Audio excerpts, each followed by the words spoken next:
Welcome to Cashflow Diary, a podcast where we discuss business, money, real estate, and the sharing economy. As a full-time real estate investor, entrepreneur, and all-around problem solver, I have had the privilege of developing individuals into powerful business owners. And today, the focus turns towards you. Our mission is to help you build your real estate empire by leveraging strategies to grow yourself, your mind, and your wallet. Let's get started.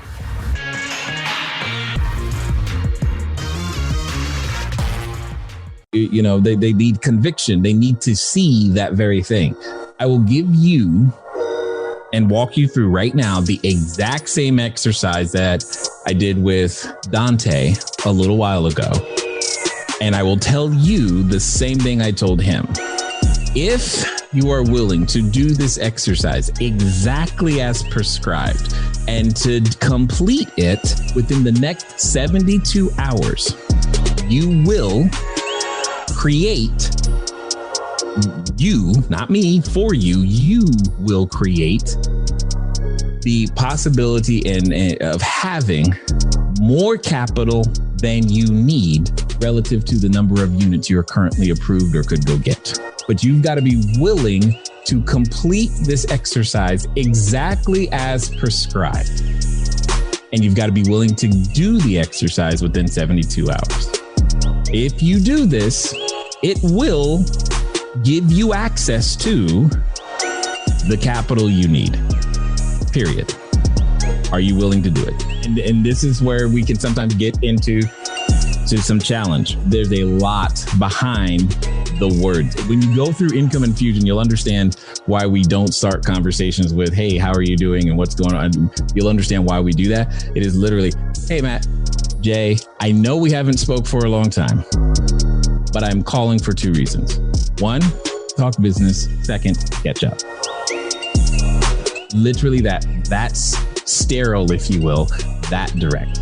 After you catch up, it is exactly these words. You know, I was calling and I'm a little nervous, especially if that's the emotion you're feeling. I'm a little nervous. I have no idea what you're saying. But there's something that's really important to me that I need to share. Are you willing to listen? Do you have a moment? Are you willing to listen? Yeah, of course. Great. Have you ever considered getting involved in real estate investing? I did. Okay. After they answer, really?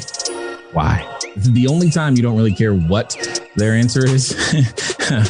You do care, but you don't care, meaning regardless of whether they say yes or whether they say no, your response is going to be very, very similar in nature, regardless of what they say. Because now you're going to say, hey, right now, what's happening is I'm in the process of starting a brand new business.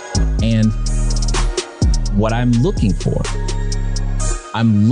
individuals whose retirement plans have approximately $50,000 to $100,000 in it and would appreciate being able to get a consistent 7% return on their money. Do you happen to know anyone who might like something like that? Those things are very important. Do you happen to know anyone who might like something like that? Because as you go through this process, what those words specifically sequence will mean, I'm not talking about you. But if it is you, great. That's what you're saying without saying it. Do you happen to know anyone? See, that removes all of the pressure. I'm not trying to take something from you. I don't want nothing. I'm calling to catch up and I'm calling to talk business. And I already don't think you are one of the people. That is what you're saying.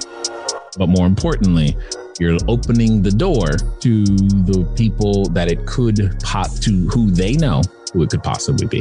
What ends up happening is either they self-identify, I am, or they say they're not, but I know someone, which then you get the referral, or they say I'm not and no, I don't know anyone, which is also fine. All three answers are great because now you know what? No problem. If you happen to run into somebody. So this is the complete no situation. They don't have any money. They don't know anyone who might be interested in anything like that. Great. If you happen to run into someone in the future who says something like that to you, do you have someone that you could refer them to? No, I don't. Because that's really the answer. And then it's, do you mind if I become that person? No, I don't mind at all. Great. I like to stay in contact with all of my clients and customers and referral sources, typically via email and or text. What is the best email? You know, the one that you answer. What's the best email? The one that doesn't put me in spam, that you would respond to. So where I'm coming from is, when you follow the sequence, you have one of three outcomes. You have a referral. You have the actual person with money, or you're beginning to build your database at minimum so that you can begin to stay in contact. These are all three activities you need to do anyway. I need you to make the call, because what ends up happening is that people don't know that you're in business, so they can't help you. And they're not going to keep talking to you if they think every time you call them, you want money from them. But you need help to be in business, because I'm making an assumption you either can't, don't have the money to advertise. And specifically, advertising for investors is beyond crazy expensive. So this is how it's done. Now, when we get back to being able to do things in person, you're going to follow that up, especially the straight no person. You're going to follow that up with a cash flow game. And you're going to get to know people, and you're going to educate to dominate, and you're going to have more capital than you need. But it starts with this phone call and all of them, and in that sequence. But in this case, words in the sequence matters a lot. That is it.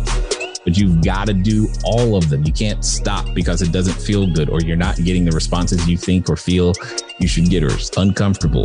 And if you are already willing to be on your coaching calls with John at the daycare, I get the feeling that very little stops you from doing the things you want to get done.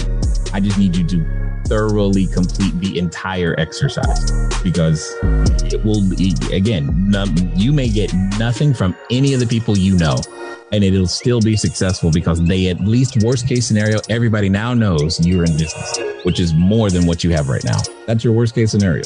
Also told them, hey, still go look for units.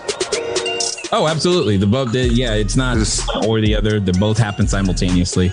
It happens it's the chicken or the egg. Which comes first? They both come at the same time. The closer you are to actually signing a lease, the more urgency is actually in your voice. So it's easier to be urgent and focus that way. So it just works in your favor. That the intention, because when the intention is right, it's all good. We have a student with us, and so you may remember you helped her a little while ago, a couple of months ago. She had some stocks, and you helped her figure out how to get a loan against those stocks. And so now she has the exact opposite problem. She has money, and what she has in her head is that she wants to go purchase a property because she needs a place to live for herself so that she can live in it, because she needs some place to live. Come April, she needs a place to live. Okay. So, but she's got some money, and she said, well, I would like to purchase a property, okay, possibly a duplex. Okay. And so that I can have some place to live and, rent out the other side short term. Okay. And I said, okay, well, why do you feel like you need to purchase a property? Why don't you just go ahead and set up some units so that you can have that cash flow? Is that what you would tell her to do too? That is okay. So that is in general the recommendation for all the reasons, right? Because it's ultimately what do they want? If you're saying, if someone comes to me and says, I'm paraphrasing I'm tired of the result I have generated around money thus far, and I want something different. And then they describe different as being things, what typically is said is things like financially free and retirement, this and that and the other. Great. Then in order to achieve that, we need to switch up how you've been using money. And so if you want to achieve that, if that is still the goal, in order to achieve that, here's the sequence. Sequence matters. The sequence is you build cash flow, and from that cash flow, you buy more assets, and if you want to have a play, and then in the meantime, that means you rent until you have cash flow sufficient to buy the things you want. Or maybe you decide that, hey, this renting thing ain't so bad so long as I have a place to stay, because now you don't have to tie up all of the money in equity. Ultimately, when you ask me, how can I, especially if they're reading the book, the Silver and Gold book, how can I make sure that I'm in the best position possible to begin to exceed the what's going on in the marketplace? Then yes, that's what you need to do. You need to build streams of cash flow long before you purchase a home, because the moment you purchase a home, especially to live in, even a duplex, I don't care how many realtors and government officials and grandmas and friends have told you, they're all wrong, because the math, they're 1 + 1 still equals 2. When your friends say it's equal 3, they're wrong. The math says cash flow first, long before you start buying these things that begin to suck money out of your life, aka buying a home to live in as a personal resident. It becomes an income drain, period. Now, if you just want the warm, fuzzy feeling of having a home and that makes you feel good, fine. But I'm not going to pretend as though you're doing the best with your money. The two don't exist. And I'm okay with that. And if you're okay with that, then fine.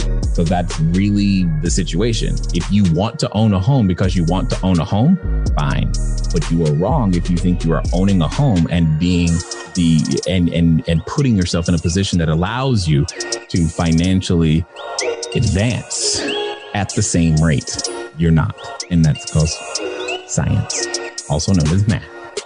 So either way you put it, I don't have a problem with you buying a home. I have a problem with when we buy one and how we've been taught to do this as this is how we get ahead. While home ownership does benefit families, it doesn't benefit entrepreneurs as much, simply because our capacity to put resources together and use them is greater than the capacity to buy a house and do something with, and live there and just let things happen. All you got to do is look at, and here's a crazy example today, because it makes literally no sense, but Tesla stock is mixed stupid. When's the last time you had a house go up 700% in a year?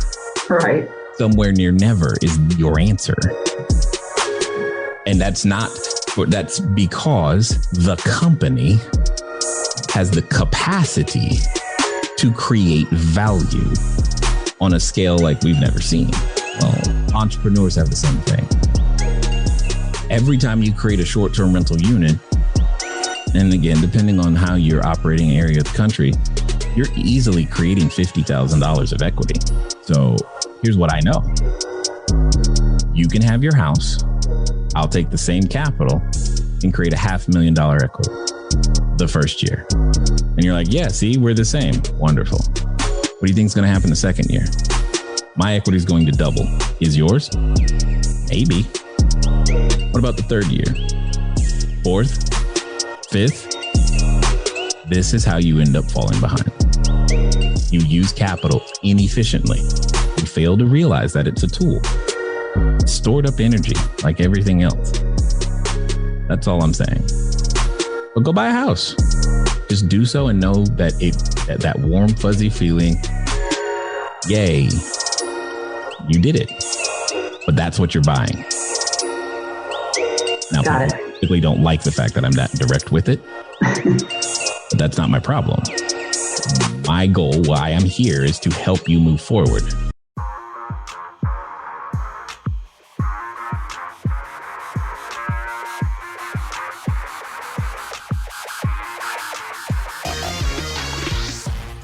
Thank you for tuning in to the Cashflow Diary podcast. If you enjoyed this episode and you'd like to help support the podcast, please subscribe, share with a friend, and leave a rating and a review.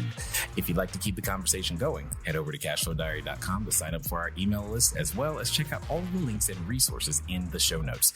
Thank you again. Until next time.